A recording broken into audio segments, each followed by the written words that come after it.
राधे राधे राधे ठाकुर जी राधे की परम राधे अनुकंपा से राधे राधे जय श्री राधे हम आप राधे सब राधे लोग श्याम में राधे राधे राधे भू राधे वैकुंठ, राधे भू मिलादे माने राधे पृथ्वी राधे और राधे पृथ्वी राधे का ये राधे वैकुंठ राधे है। श्याम मिलादे जय श्री वैकुंठ राधे कहाँ जय है? श्री राधे जहाँ जय श्री साक्षात कृष्णा नारायण जय श्री विराजमान कृष्णा जय श्री है, वो कृष्णा वैकुंठ जय है। श्री कृष्णा।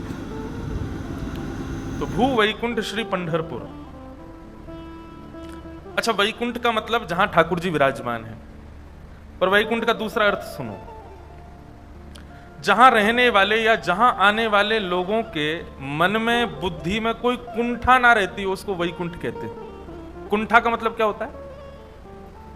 कुंठा का मतलब असमंजस, अज्ञान, राग द्वेष अभिनिवेश अहंता, क्रोध काम लोभ मोह ईर्ष्या, ये सब कुंठाएं हैं। बहुत ध्यानपूर्वक सुनिए।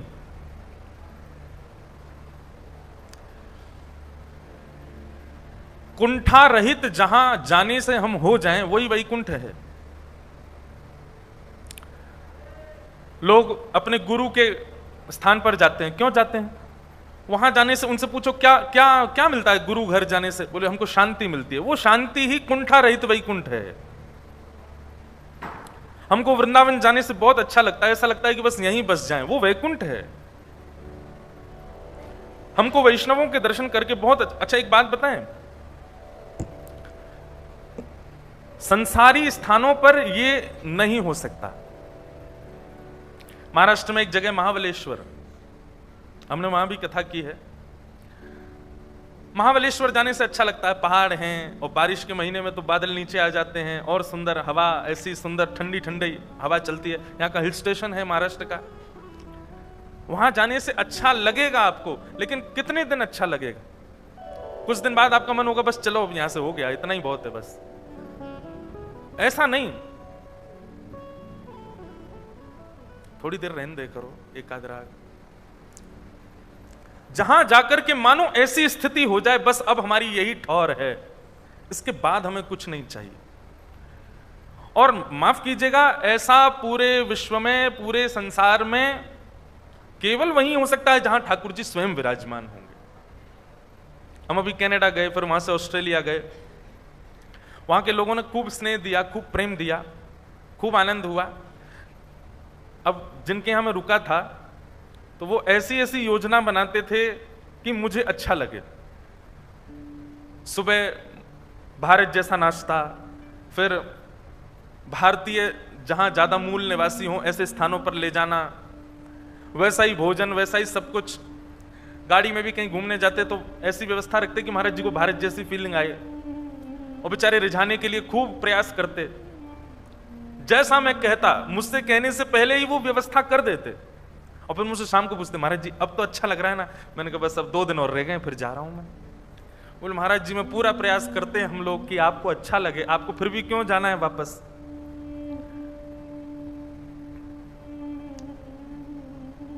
तो दुनिया के किसी भी कोने में आप चले जाओ, कितने भी भोग विलास करने वाले स्थानों पर चले जाओ, पर आपके मन को जहां ठौर मिल जाए, बस ऐसा लगे कि बस मेरे सारे प्रश्नों का बिना पूछे समाधान मिल रहा है, मुझे एक अत्यंत शांति का अनुभव हो रहा है, मैं अपने अंदर परिवर्तन का अनुभव कर रहा हूं, काम क्रोध लोभ मोह ईर्ष्या द्वेष आदि जो मेरे अंदर अवगुण हैं वो अब शांत से हो रहे हैं, बस मान जाइएगा ठाकुर जी वहीं बैठे हैं और वही वैकुंठ है।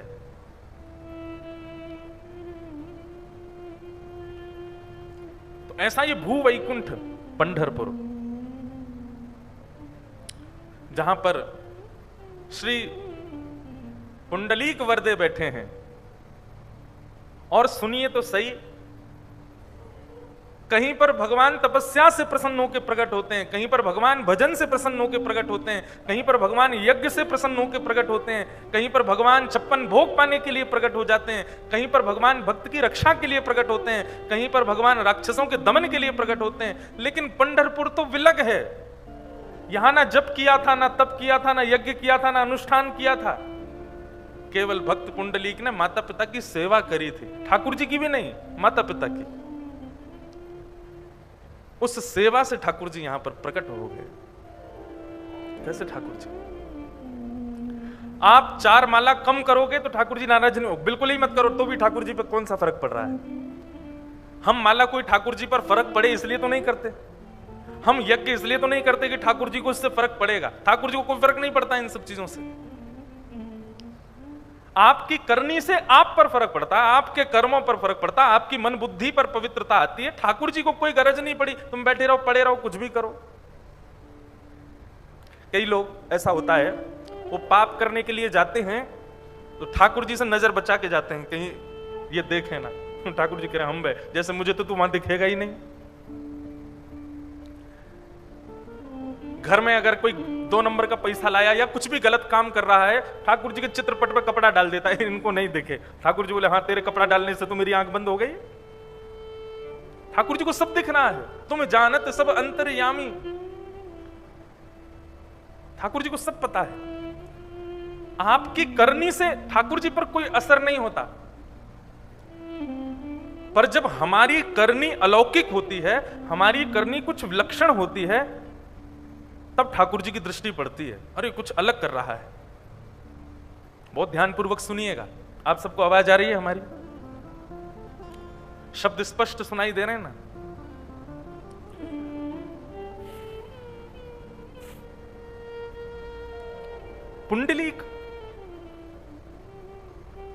पुंडलीक ने जब तप नियम कुछ नहीं किया, साधन नहीं किए,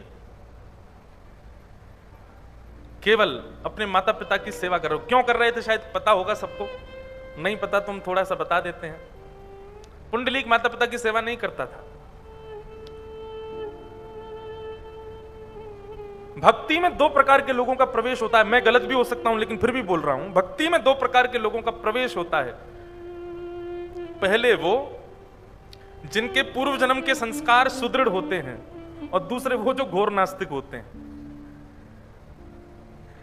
भक्ति में ये 2 ही लोग प्रवेश करते हैं। या तो पूर्व जन्म के संस्कार सुदृढ़ हैं तो भक्ति में प्रवेश हो जाएगा, किसी किसी को सिखाना नहीं पड़ता, अपने आप उसमें भक्ति आ जाती है, अपने आप उसको प्रेम आ जाता है, अपने आप उसके अंदर भाव आ जाते हैं। और किसी किसी को लाख सिखाओ फिर भी नहीं सीखता, लेकिन एक घटना उसके जीवन में ऐसी घटेगी कि पूरा जीवन परिवर्तित, और वो ऐसा भक्त बनता है ठाकुर जी का, पुंडलीक जैसा। तो भक्ति में 2 लोगों का प्रवेश है, या तो जिसके पूर्व जन्म के संस्कार सुदृढ़ हैं, या फिर इस जन्म में जो घोर नास्तिक है, जो बहुत दूर रहता है ठाकुर जी से। या तो वो ठाकुर जी के समीप चला जाएगा, या फिर वो जो पूर्व जन्म से समीप है वो समीप जाएगा। बीच वाले के सीताराम, बीच वाले तो ऐसे घूमते रहते हैं। मैंने ऐसा अनुभव किया, इसलिए मैं अपना अनुभव बता रहा हूं। कई लोगों को ऐसा देखा है, वो कथा भागवत कराने वालों का मजाक उड़ाते रहते, कथा करने वालों का मजाक उड़ाते रहते हैं, और उनके जीवन में ऐसी कोई घटना घट जाती है, सबसे आगे आसन लगा के बैठते हैं फिर कथा में। क्यों भाई अब क्या हुआ? नहीं मेरी आंखें खुल गई, अब तो बस यही मेरी ठौर है। तो पुंडलीक तो भगवान तो बहुत दूर की बात, माता पिता कोई कुछ नहीं मानता था। एक दिन त्रिवेणी संगम प्रयागराज में एक आश्रम में पुंडलीक सोया था। रात्रि पानी पीने के लिए जैसे ही उठ करके बाहर गए तो देखा परम सुंदरी 3 नारियां झाड़ू लगा रही, और ज्यों ज्यों झाड़ू लगा रही हैं त्यों त्यों उनका रूप कुरूप होता जा रहा है, वो उनका स्वरूप बिगड़ता जा रहा है। पुंडलीक ने देखा ये अभी तो इतनी सुंदर थी, अचानक से इनका रूप इतना विचित्र क्यों होता जा रहा है। पुंडलीक ने जाकर के उन तीनों के चरणों में प्रणाम करते हुए कहा कि आपका स्वरूप इतना सुंदर था फिर विचित्र क्यों हो गया। तीनों नारियां पुंडलीक को देख करके मुस्कुराने लगी, और कहीं देखते रहो, और देखते ही देखते थोड़ी देर और झाड़ू लगाते लगाते जैसे ही आश्रम के परिसर में आई तो तीनों का स्वरूप जो धूमिल हुआ था वो फिर से पवित्र होने लगा और फिर से सुंदर हो गए। पुंडलीक चरणों में गिर गया, बोले मुझे रहस्य बताइए ये क्या हुआ है। तो तीनों ने अपना परिचय दिया, हम त्रिवेणी हैं, गंगा यमुना और सरस्वती। संसार के लोग पूरे दिन हम में स्नान करते हैं, अपने पाप हम में ही छोड़ जाते हैं, उनके पाप को हम धारण करते हैं, इसलिए हमारा रूप कुरूप हो जाता है। तो तुमने जो हमारा कुरूप देखा वो संसार के पाप थे हमारे ऊपर। लेकिन जैसे ही इस आश्रम परिसर में आकर के हमने झाड़ू लगाना प्रारंभ किया, यहाँ रहने वाले भजनानंदी संत, यहाँ रहने वाले तप करने वाले संतों की चरण रज जब हमारे मस्तिष्क पर लगी, हमारे अंग पर लगी, तो हम फिर से हमारे सारे पाप नष्ट हो गए और हम पवित्र हो गए। ये हमारा नित्य का क्रम है। हम नित्य रात्रि में आश्रमों में जाकर के झाड़ू लगाती हैं और दिन भर के जितने पाप हमारे ऊपर संसार के लोग चढ़ा जाते हैं सब नष्ट कर देते हैं। पुंडलीक बोला, संत चरण रज में इतनी सामर्थ्य है? बोले हाँ। पुंडलीक बोला, तो मुझे क्या करना चाहिए? मैंने भी शायद जीवन में बहुत पाप किए हैं, उन पापों से निवृत्त होने के लिए मुझे भी आश्रमों में जाकर के संतों की चरण रज को सोहनी करनी चाहिए। त्रिवेणी ने कहा, यदि संभव हो तो संतों की चरण रज की सोहनी करो। श्री गुरु चरण सरोज रज निज मन मुकुर सुधार, वरनौ रघुवर विमल यश जो दायक फल चार। श्री गुरु के चरणार बिंदों की रज, संत महापुरुषों की चरणों की रज में बहुत सामर्थ्य है पुंडलीक। यदि संभव हो तो संतों की चरण रज की सेवा करे, और संभव नहीं है तो घर में विराजमान माता पिता को ही सर्वस्व मान करके, लक्ष्मी नारायण मान करके यदि नित्य उनकी चरण रज ही माथे से लगा ले, तो माता पिता के चरणों में प्रणाम करने से, उनकी चरण रज माथे से लगाने से, संतों को प्रणाम करने से भी अधिक फल प्राप्त हो जाता है। बस उसी दिन पुंडलीक का जो स्वभाव था, जो विचार था, जो बुद्धि थी, सब परिवर्तित हो गए। लौट करके आए और आकर के इसी चंद्रभागा नदी के तट पर छोटी सी कुटिया में पुंडलीक अपने माता पिता की सेवा करने लगे। जब पिता के चरण दबाते थे तो ये नहीं विचार करते थे कि मेरे पिता हैं, ये विचार करते कि यही परम तत्व भगवान नारायण हैं। उनके चरणों की सेवा करते। जब मां की सेवा करते तो यही विचार करते, साक्षात रुक्माई हैं, साक्षात रुक्मणी मैया हैं, उन्हीं की सेवा कर रहा हूं।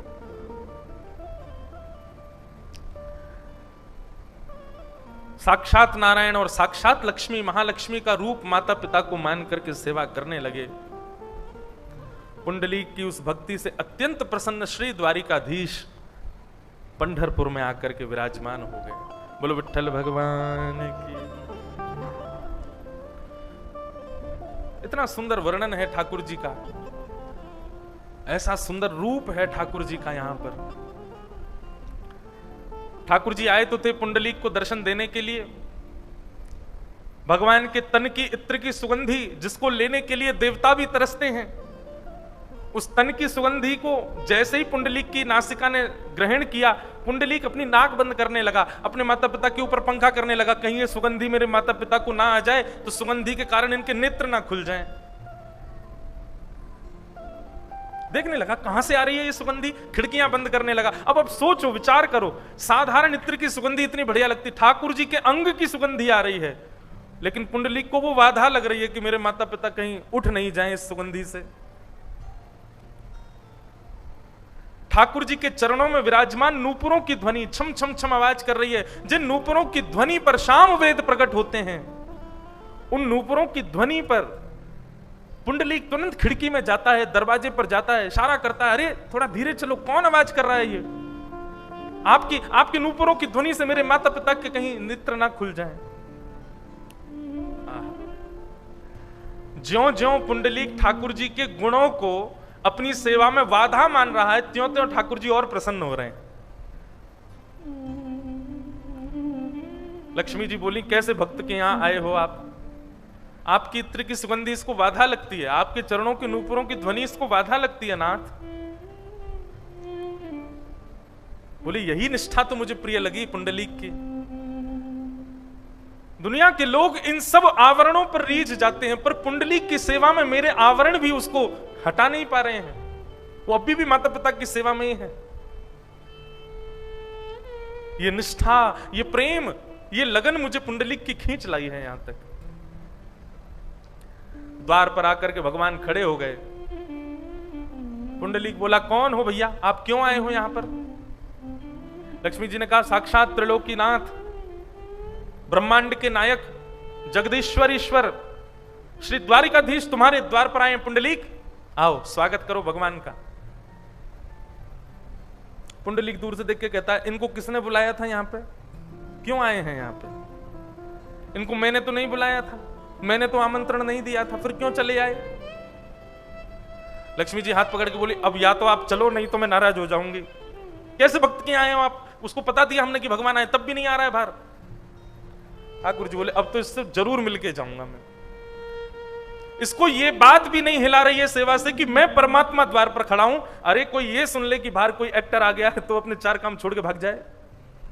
ये पता चल जाए कि हमारे नगर के विधायक जी आए बाहर, अभी कोई हल्ला कर दे कि बंबई से कोई बहुत बड़ा फिल्म सितारा आया, आप कथा छोड़ के भाग जाओगे। सेवा तो बहुत दूर की बात। लेकिन पुंडलीक को तो यह बता दिया कि साक्षात परमात्मा तेरे द्वार पर आए हैं, स्वयं लक्ष्मी बता रही हैं। पुंडलीक कहता है, इनको किसने बुलाया? मैंने तो नहीं बुलाया था, और जब मैंने नहीं बुलाया तो मैं स्वागत क्यों करूं इनका? लक्ष्मी जी नाराज हो गई, लेकिन ठाकुर जी बोले, इसकी सेवा तो देखो, इसकी निष्ठा तो देखो, मेरे तन की सुगंधी इसको नहीं हिला पा रही, मेरे नूपुरों की ध्वनि से इस पर कोई असर नहीं पड़ता, मेरे स्वरूप के सौंदर्य से इसको प्रभाव नहीं हो रहा, मैं कौन हूं ये पता लगने पर भी वो अपनी सेवा नहीं छोड़ रहा है। ऐसी निष्ठा मुझे ये प्रिय है, मैं तो इससे मिलके जाऊंगा। रुक्मणी जी उदास होकर के चली गई, बोले तुम जाओ तो जाओ, हम तो इससे मिलके आएंगे। जाते जाते रुक्मणी जी कह गई, पतिदेव तो मेरे ही हैं, खड़े बेचारे द्वार पर। अरे पुंडलीक, स्वागत नहीं कर सकते तो कम से कम आसन ही दे दो भगवान को। अरे घर पर आए मेहमान को कोई बैठाता तो है, आसन दे दो एक। पुंडलीक बोला, कहां जाऊं आसन लेने के लिए? इतने विशाल तो ये हैं, बैठने के लिए भी बड़ा आसन चाहिए होगा इनको, कहां से लाऊं? तभी एक ईंट वहां थी, खिसका दी भी नहीं, पधराई भी नहीं, व्यवस्थित भी नहीं, कि खिसकाई है नीचे से, लीजिए, जब तक मेरी सेवा ना हो जाए प्रतीक्षा कीजिए, आसन पर बैठिए। लक्ष्मी जी ने हाथ पकड़ लिया, बोले खबरदार, जो आप यहां रुके तो चलिए मेरे साथ। ठाकुर जी बोले, नहीं, अब तो मैं मिलके ही जाऊंगा। और ठाकुर जी पुंडलीक के द्वारा पधराए हुए उस निष्ठुर आसन पर अपनी दोनों भुजाओं पर कमर धारण करके खड़े हो गए। श्री पुंडलीक भगवान, श्री पंडरीनाथ भगवान अपने भक्त पुंडलीक की प्रतीक्षा में आज तक खड़े हैं। आज भी प्रतीक्षात्मक मुद्रा है श्री पंडरीनाथ विठल भगवान की। इस भूमंडल को, इस पृथ्वी को, इस पूरे ब्रह्मांड को एक ऐसा रूप प्रदान किया जो रूप केवल पंढरपुर में और कहीं नहीं है। ईंट के ऊपर ठाकुर जी खड़े हैं, दोनों भुजा धारण करके, और मानो प्रतीक्षा कर रहे हैं कि पुंडलीक तू सेवा कर ले, तू निवृत्त हो जा, जब तू निवृत्त होगा तब मैं तेरे दर्शन, अब मुख से निकल तो ऐसा रहा है, तब मैं तेरे दर्शन करूंगा, लेकिन ये कह भी दूं तो कोई अंतर नहीं। यहां पर भक्त प्रयास करते हैं पूरे ब्रह्मांड में ठाकुर जी के दर्शन के, लेकिन पंढरपुर एकमात्र ऐसा स्थान है जहां ठाकुर जी प्रयास कर रहे हैं भक्त के दर्शन के लिए। ऐसा ये पंढरपुर। अच्छा एक बात कहूं, भक्ति ऐसी ही होनी चाहिए। मैं प्रयास करता रहूं ठाकुर जी से मिलने के लिए तो समझो भी भक्ति सामान्य है, लेकिन भक्ति की स्थिति ऐसी हो जाए कि ठाकुर जी प्रयास करें मुझसे मिलने का, मेरे पास आने का, मेरे पास बैठने का।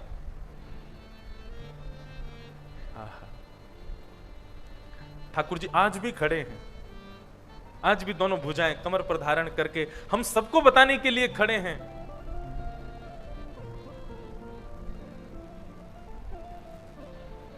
बहुत भाव है।